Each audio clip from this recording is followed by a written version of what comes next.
Tere merelaeka vaatajad, üle hulga aja jälle video ja ma olen hetkel Kanutiaia huvikooli õuel.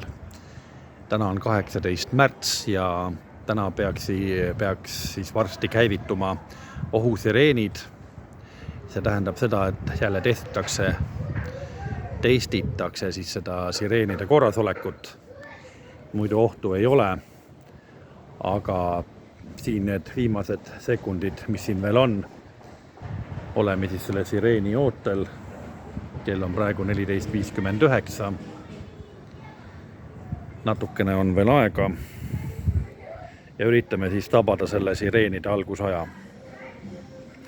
Kui te mäletate, siis ükskord me sireenidest juba ka video tegime.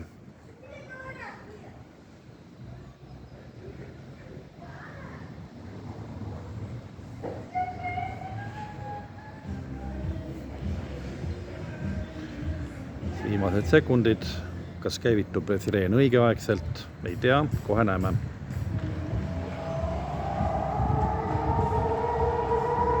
Ja sireen käivitus.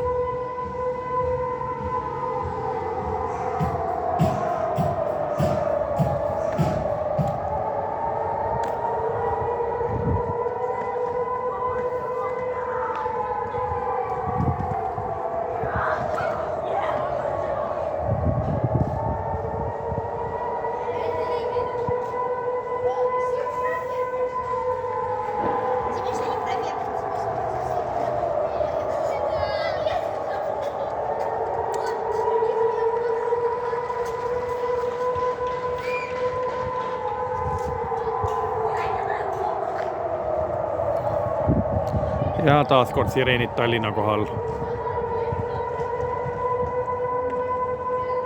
Aga sellised nad siis olid ja taustaks siis see sireenide heli. Aitäh vaatamast ja kohtume uutes videotes.